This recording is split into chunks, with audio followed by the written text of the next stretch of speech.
Hi friends, எல்லாருக்கும் வணக்கம் friends. எல்லோரும் எப்படி இருக்கீங்க? எல்லோரும் நல்லா இருப்பீங்கன்னு நினைக்கிறேன். இன்றைக்கி நம்ம வீட்டில் பருப்பு வெந்தயக்கீரை போட்டு ஒரு கடையில் தாம்மா செய்ய போகிறோம். ரொம்ப ஈஸியாக டக்குன்னு கொஞ்சம் நேரத்தில் செஞ்சிடலாம். ஒரு குக்கர் எடுத்துக்கோங்க. பருப்பை வந்து கழுவி குக்கரில் போட்டுட்டேன். பாருங்கள், எனக்கு எவ்வளோ தேவையோ அது அந்த அளவுக்கு போட்டிருக்கேம்மா. உங்களுக்கு எவ்வளோ தேவையோ அது போட்டுக்கோங்க.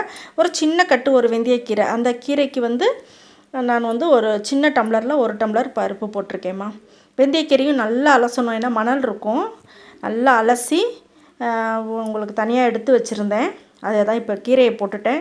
இதுக்கு வந்து தக்காளி வந்து ஒரு பெரிய தக்காளி ஒரு 3 தக்காளி எடுத்திருக்கேன். 3 பச்சை மிளகாய் எடுத்திருக்கேம்மா. இதை வந்து வெட்டி வந்து நம்ம அந்த கீரையோடையே போட்டுடணும். பருப்பு, கீரை, இந்த தக்காளி, பச்சை மிளகா இதெல்லாம் பாருங்கள் வெட்டியாச்சு. எல்லாமே அப்படியே அந்த கீரை மேலே வச்சு போட்டுற வேண்டியதுதாம்மா. அடுத்தது பூண்டு போட்டுடணும்மா. பூண்டு வந்து உடம்புக்கு ரொம்ப நல்லது. நம்ம பருப்பு வந்து வாயுன்றதுனால பூண்டு கொஞ்சம் நிறையவே சேர்த்துக்கோங்க. பார்த்திங்கன்னா மஞ்சத்தூள் போட்டிருக்கேன். கொஞ்சம் 2-3 ஸ்பூன் எண்ணெய் ஊற்றிருக்கேம்மா. எண்ணெய் ஊற்றுனீங்கன்னா கொஞ்சம் பொங்காது. மேலே அந்த குக்கர் மேலே பருப்பு பொங்கி வரும் பார்த்திங்களா, அது பொங்காமல் இருக்கும். அடுத்தது பூண்டு போட்டுட்டேன். தண்ணி ஊற்றியாச்சு. அவ்வளோதான், எல்லாமே போட்டாச்சு. நம்ம தண்ணி எவ்வளோ தேவையோ அதை கரெக்டாக தண்ணியை ஊற்றி நம்ம வந்து மூடி போட்டு ஒரு 4-5 விசில் விட்டிங்கன்னா போதும், வெந்துடும். அது சில பேருடைய குக்கரை பொறுத்துமா. ஒவ்வொரு குக்கரில் வந்து சீக்கிரமாக 2 விசிலே நல்லா வெந்துடும். ஒரு இதில் வந்து 2-3 விசில் ஆகும். நான் ஒரு 3 விசில் 4 விசில் விட்டு இறக்கிடுவேன். அடுத்து புளி பாருங்கம்மா. புளியை வந்து தண்ணியில் கொஞ்சம் அலசிட்டு ஊற வைங்க, ஏன்னா மண் இருக்கும் அதில். அதனால் நான் அலசிட்டு ஊற வச்சுருக்கேன் நல்ல தண்ணியில். இப்போ பார்த்திங்கன்னா ஆவி வந்துருச்சு. நம்ம வெயிட் போட்டுட்டோம். இந்த பருப்பு கீரைக்கு வந்து நம்ம தாளிக்கிறதுக்கு பருப்பு வெந்தயக்கீரை தாளிக்கிறதுக்கு சின்ன வெங்காயத்தை உரித்து வச்சுருக்கேம்மா. அதை வந்து நம்ம அரிஞ்சிக்கலாம். அதுக்கு வந்து நான் இன்றைக்கி வெண்டைக்காய் ஃப்ரை பண்ண போகிறேன். அதுக்கு வெண்டைக்காவும் வெங்காயமும் அரிஞ்சு வச்சுருக்கேன். இங்கே பாருங்கள், நமக்கு விசில் வருது. ஒரு 4 விசில் வந்ததும் நான் ஸ்டவ் ஆஃப் பண்ணிட்டேம்மா. அது தாளிக்கிறதுக்கு பாருங்கள், ஒரு காஞ்ச மிளகா, சின்ன வெங்காயம் அரிஞ்சு வச்சுருக்கேன், ஒரு பெரிய பூண்டு ஒரு பல். அது வந்து தோலோடு போட்டு தாளிச்சிங்கன்னா சூப்பராக இருக்கும். வாசனை ரொம்ப நல்லாயிருக்கும், டேஸ்ட்டும் ரொம்ப நல்லாயிருக்கும்.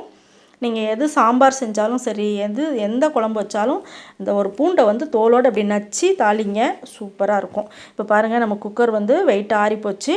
பருப்பு, கீரை எல்லாம் போட்டதெல்லாம் நல்லா வெந்துருச்சு பாருங்கம்மா. இதை வந்து நம்ம தண்ணியை வடிச்சிட்டு உப்பு போட்டு கடைஞ்சிக்கணும்மா. கல் உப்பு போட்டிருக்கேன். நல்லா ஒரு பருப்பு மத்து வச்சு, இல்லை உங்கள்கிட்ட வந்து அந்த காய்கறி மேஷ் பண்ணுறதுக்கு பார்த்திங்களா, அது இருந்தாலும் சரி, எது இருக்கோ நம்ம வச்சு பருப்பையும் கீரையும் நல்லா மசிச்சு விட்டுக்கணும். தக்காளி, அந்த பூண்டு எல்லாமே இருக்கும் பாருங்கள், பச்சை மிளகாலாம் நல்லா மசிஞ்சு வர்ற அளவுக்கு நம்ம மசித்து விட்டுக்கணும்மா. சூப்பராக இருக்கும், ரொம்ப டேஸ்ட்டாக இருக்கும். இந்த வெந்தயக்கீரை பருப்பு போட்டு நிறைய பேர் வந்து கசக்குன்றாங்க. வெந்தயக்கீரை பருப்பு போட்டு செஞ்சிங்கன்னா கசக்கவே கசக்காது. இது உடம்புக்கு ரொம்ப நல்லதுமா. இது வாசனையாக இருக்கும், டேஸ்ட்டாக இருக்கும். இது பாருங்கள், நம்ம கடைஞ்சாச்சு. இப்போ நமக்கு நல்லாவே பாருங்கள் கடைஞ்சி வந்துருச்சு பாருங்கள். பருப்பும் அந்த கீரையும் நல்லா ரெண்டும் ஒன்று சேர்ந்து வந்துருச்சு பார்த்திங்களா. இப்போ இந்த ஸ்டேஜில் திருப்பியும் ஸ்டவ்வில் எடுத்து வச்சுட்டு நம்ம வந்து புளியை வந்து கரைச்சி கொஞ்சம் ஊற்றணுமா. நான் வந்து கொஞ்சம் சுடு தண்ணி போட்டு தாம்மா புளி ஊற வச்சுருந்தேன். சீக்கிரமாகவும் ஊறிடும் நமக்கு. சுடு தண்ணியில் ஊற வச்சு நம்ம கடைஞ்சோன்னா, கரைச்சி ஊற்றினோன்னா அந்த டேஸ்ட்டு கொஞ்சம் நல்லாயிருக்கும். அதுக்காக அடுத்தது இப்போ நம்ம வந்து புளி தண்ணி ஊற்றிருக்கோம், அது கொதிச்சிட்ருக்கு. அதுக்குள்ளே நம்ம ஒரு தாளிப்பு கொடுத்துடலாம். கடுகு, உளுந்து, 2 ஜீரகம், இந்த காஞ்ச மிளகா, பூண்டு தட்டி வச்சுருக்கேன் பார்த்திங்களா. பூண்டு ஏற்கனவே போட்டிருக்கோம், அது இல்லாமல் நான் தட்டி போடுவேம்மா.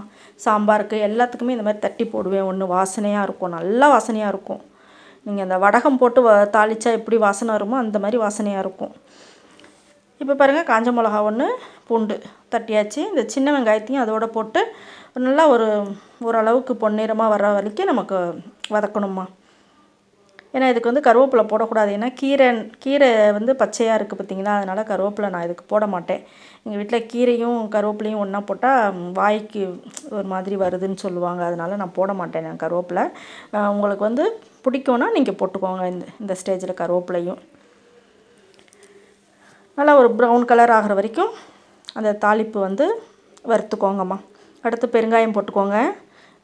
பெருங்காயம் ரொம்ப முக்கியம் இந்த பருப்பு கீரைக்கு. அதாவது வெந்தயக்கீரையும் பருப்பும் போட்டு கடைஞ்சிருக்கேன். இந்த மாதிரி எந்த கீரை வேணாலும் நீங்கள் இந்த ஸ்டேஜில் சேர்த்துக்கலாம். இப்போ நான் வெந்தயக்கீரை போட்டிருக்கேன். நீங்கள் முளைக்கீரை, அரைக்கீரை, பருப்பு கீரை எந்த கீரைனாலும் இதே மெத்தடில் நீங்கள் வந்து அலசி அதில் போட்டு வேக வச்சுட்டு கடைஞ்சிங்கன்னா சூப்பராக இருக்கும். சாதம் போட்டு நெய் ஊற்றி அதை போட்டு சாப்பிட்டிங்கன்னா அவ்வளோ அருமையாக இருக்கும்மா.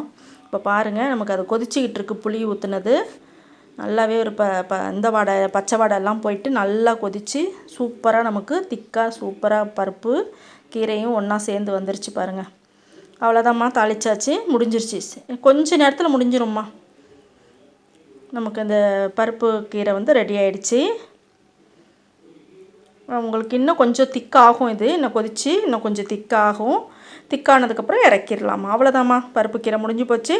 அது காம்பினேஷனாக வெண்டைக்காவும் வந்து ஃப்ரை பண்ணிட்டேம்மா. இந்த சமையல் உங்களுக்கு ரொம்ப பிடிக்கும்னு நினைக்கிறேன். பிடிச்சிருந்துச்சா லைக் பண்ணுங்கள், ஷேர் பண்ணுங்கள். நன்றி, வணக்கம்மா.